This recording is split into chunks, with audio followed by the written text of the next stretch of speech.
All right, let's go ahead and get started. Good morning, everybody. My name is Allison Lanier, and my role here in CUSD is Deputy Superintendent of Educational Services. So that means I work closely with all of our schools, everything related to teaching and learning and health and mental health and all of the things that have to do with teaching the kids. It's wonderful to see all of you here this morning. This is our first PAC and DELAC meeting of the year. And I'd like to invite you to introduce yourself in the chat. Tell us who you are and which school you're representing today. And while we're doing that, I'm going to pass to Sarah Brown to introduce herself.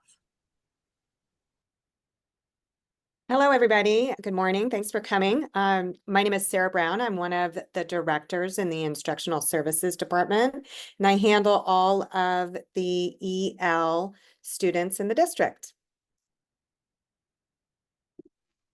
Thanks, Sarah. And Miko, can you introduce yourself? I know you're admitting people at the same time here, but let's give you a moment. Yeah, sorry. I was trying to figure out how to find the audio.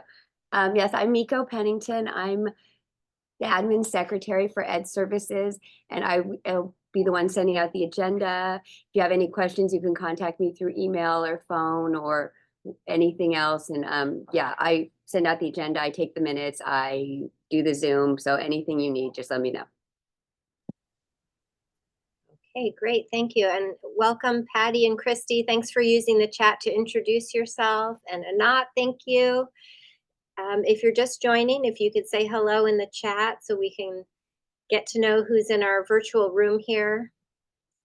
It's always a little harder to say hello in the virtual space, but we want to make sure everybody gets a chance to know who's here in the room. And for our agenda today, we're going to do a review of the district priorities. Those are set annually from our superintendent and the board of trustees. So we'll be talking about those, as well as the role of PAC and DELAC and what this group is all about.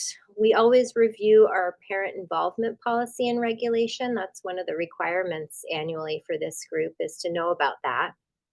And then we'll share some exciting things that are happening regarding our Portrait of a Learner work and our district strategic plan.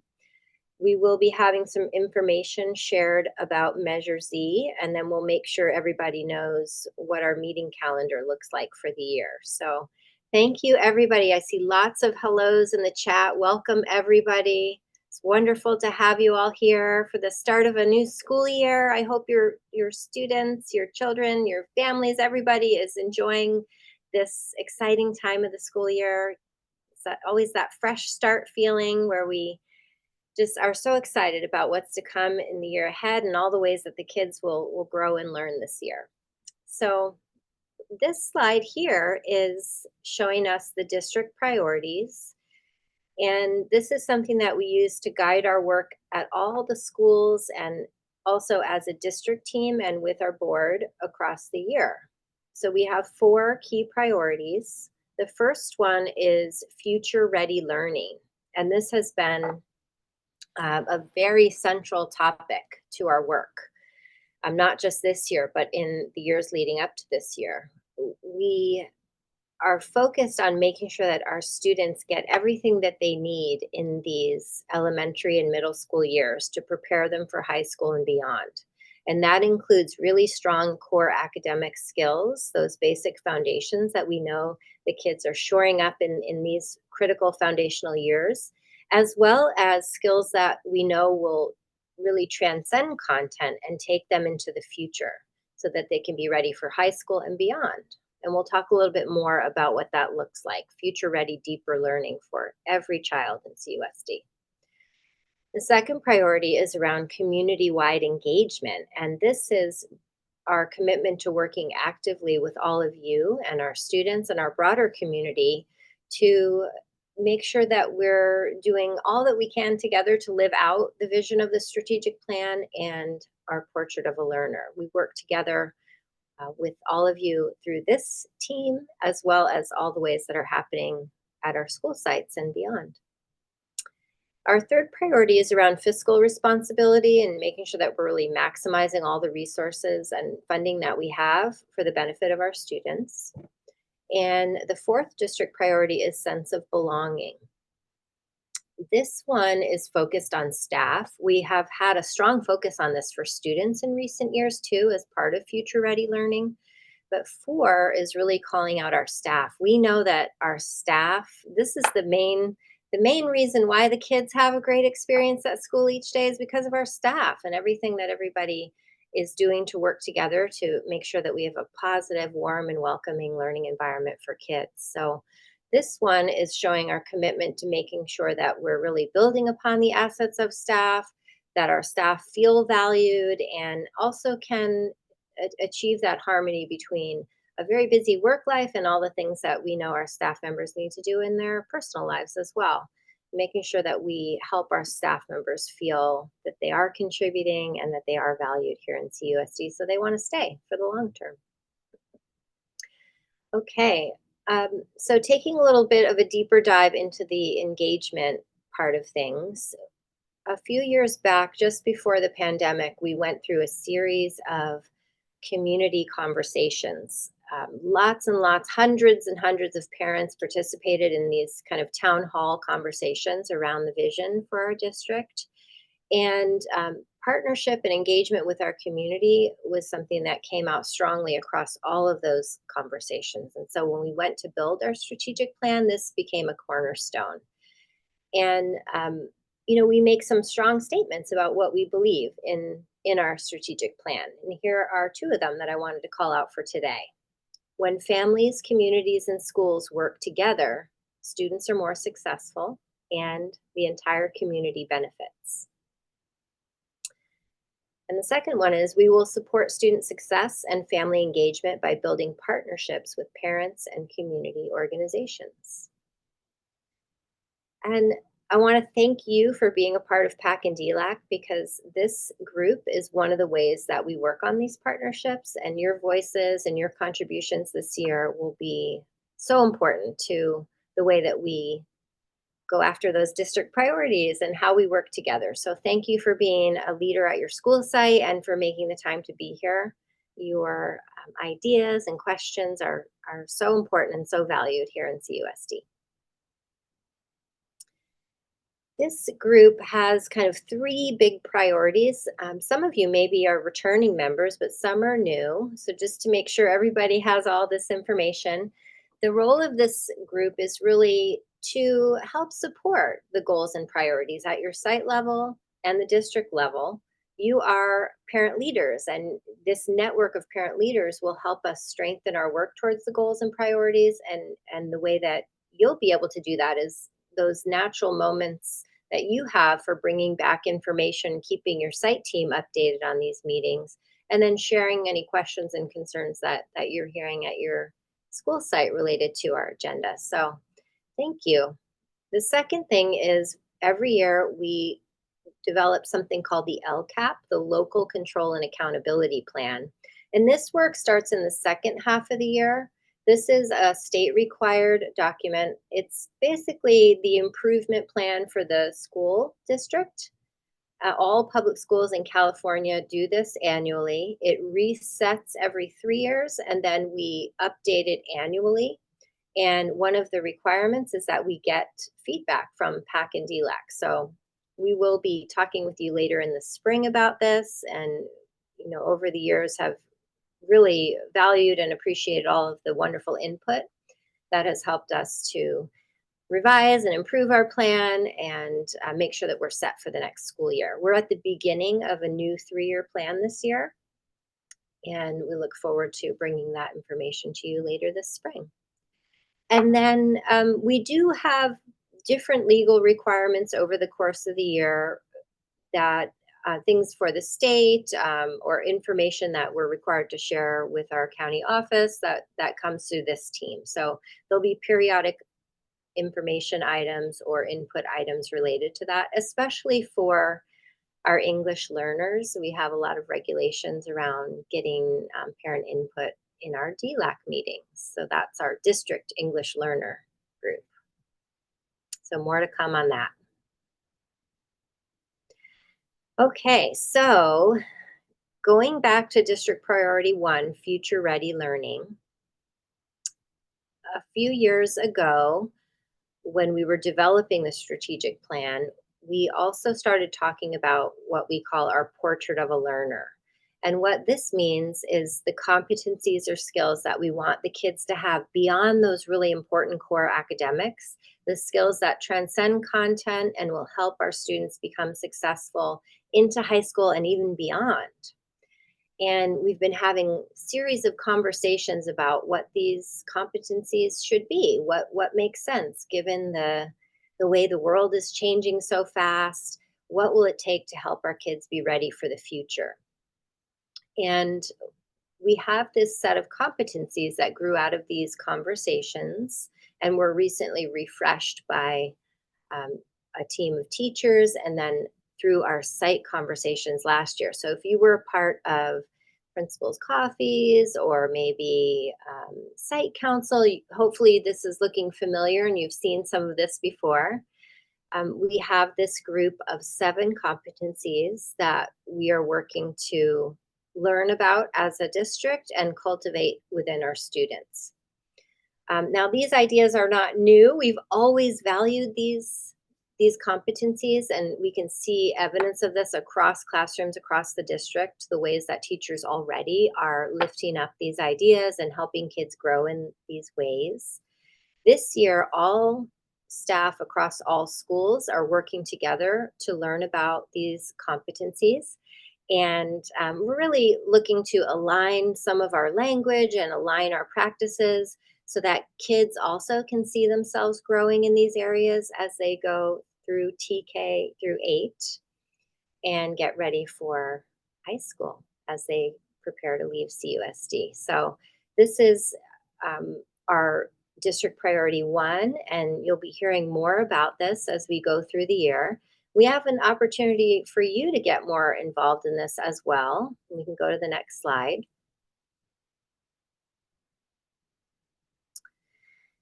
So we're going to be hosting these roundtables coming up, and everyone is invited. You might have seen this in one of the recent district posts as well. But we've been doing these, it's a roundtable conversation with our staff members, and now we want to invite parents to be a part of it too, to really have some time to think about what does it mean to be future ready? When we say future ready, deeper learning, we've got those skills and mindsets on the graphics that we were just talking about, those portrait of a learner competencies, along with the rigorous academic content, the state standards, the subject matter learning, those go together into what we call deeper learning for students. So chance for you to be up and out of your seats and active with a hands-on activity, thinking about how the world is changing and how we want to make sure we're ready for that for our students here in CUSD. So I hope that some of you will be able to join us. You can join any of these events, but we did designate facilitators or principals. Thank you. I see a lot of them are here in this meeting. Thanks for being here. Principals will be helping to facilitate this activity. So you might want to come to the one where your principal is helping out, or maybe another date works better for you. You're more than welcome to come to any of these that work for your schedule, and we hope that we'll be able to see some of you there. It's really fun, active, lots of talking and thinking together kind of activity. So hopefully you can make some of those or one of those. All right, moving on.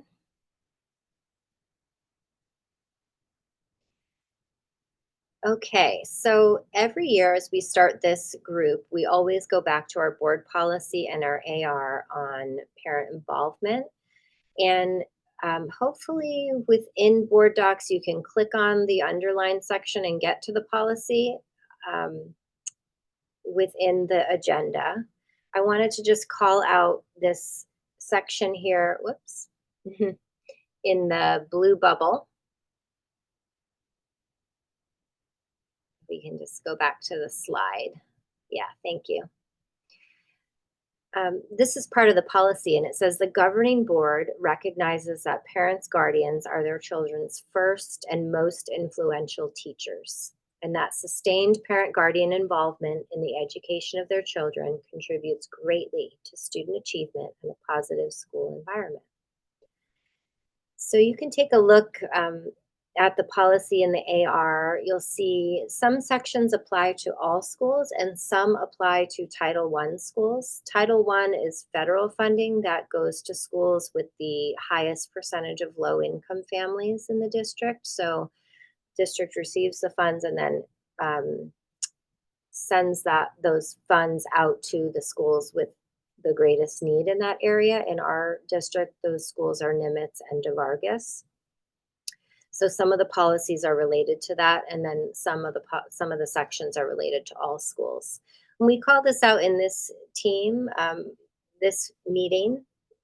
One, because it is one of the legal requirements that we talk about that in the meeting each year, but also just to affirm again the importance of your contributions and you being here for this advisory group. So I really appreciate everybody taking the time, especially during the busy back to school season, for making this meeting. Thank you.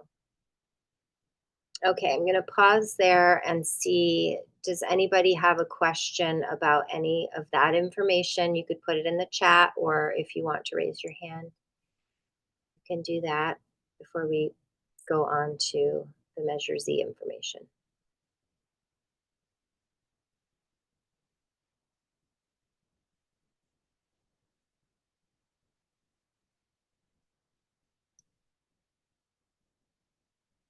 And thank you to everybody who introduced themselves in the chat. If you joined after we did that and would like to say hello, feel free to use the chat to introduce yourself to the group.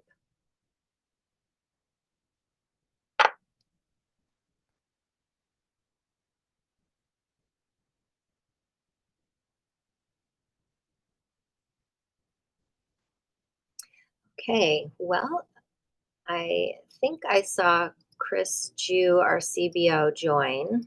Yes. Our CBO is here to help share some information about Measure Z. So thank you, Chris. I'll pass to you. All right, thank you. Thank you. Good morning, everyone. Thank you for allowing me to join your meeting today. Allison mentioned that this might be a good opportunity to kind of share some information with the PAC and DELAC group. So really, for the purposes of this morning, this is just really for information.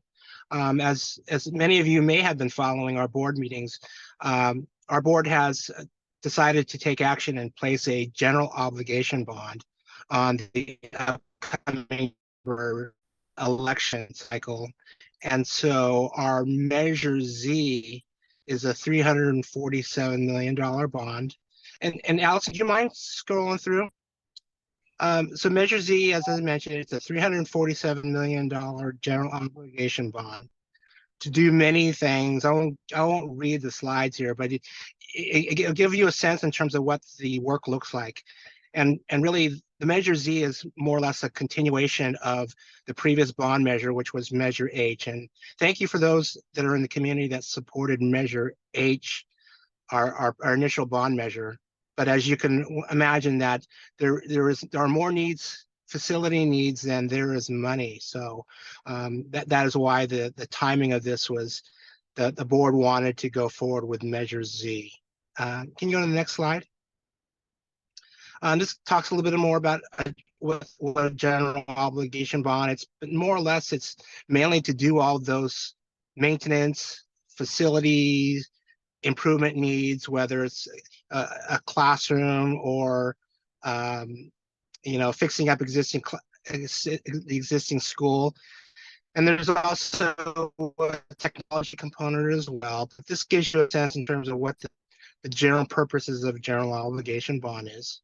Maybe next slide. Just some of the facts, and this is really, again, this is an information piece. So the Measure Z election bond won't be a tax increase to what you currently now pay for your property taxes. That's why it's shaped as a $347 million bond, which would generate but would assess about $21 for every $100,000 of your assessed value of your home. And as I mentioned, this bond won't extend. Actually, this bond won't assess more than what people are currently paying right now as the measure H bond continues to be paid down.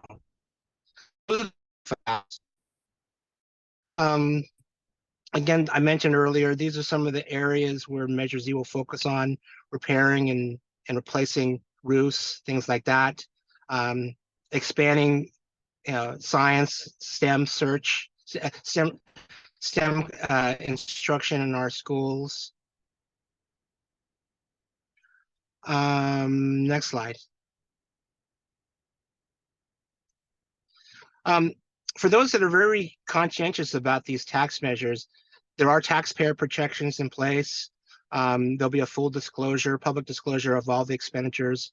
Mainly also too that there is an oversight committee, a bond oversight committee that will be overseeing the bond program from that standpoint, and it has a duty and responsibility to review the expenditures to make sure that they are in alignment with the ballot language. And they also have the duty and responsibility to produce an annual report that would go out then to the public to look at the program and how the money is being spent from day one through the very end of the program. Next slide, please. More of the details there, as I mentioned, there's ballot language relating to this, and so as I was mentioning, the district's responsibility is to make sure that we spend the money in accordance with the ballot language. So I won't necessarily read the ballot language. Everyone will get, this is all the information that everyone will get in their ballots that talks about Measure Z and what it can be used and what it can't be used for. Next slide, and I'll stop for questions. Kind of drilling down to the projects, there is a project list, and so here's an example of the project list. As I mentioned earlier, things like repair and replacement of roof, repair and replacement of HVAC system equipments, playground equipment. The one thing that's not mentioned on here is I believe might be one of our signature pieces with Measure H. We've had many discussions about further extending our ability to serve nutritious meals to all of our elementary schools. As you might have been following, our facilities at the elementary schools aren't really set up to be able to cook from scratch from in our central kitchen, in our individual kitchen. So for us to be able to serve from scratch means that we have to provide or prepare meals from scratch off-site. And so we have a central kitchen. Our district central kitchen is located at the Stockholmeyer Elementary site. And so I believe one of the signature pieces of Measure H will be they'll enable us to build a new central kitchen to further continue to get our elementary schools better nutritious meals and things like that. Next slide. As the slide says, that the critical piece here is that that these are funds that are generated locally here. These aren't funds that the state can take away from school districts. So that's the one benefit here of asking our community to support a bond measure. Let me stop and see if there's any questions.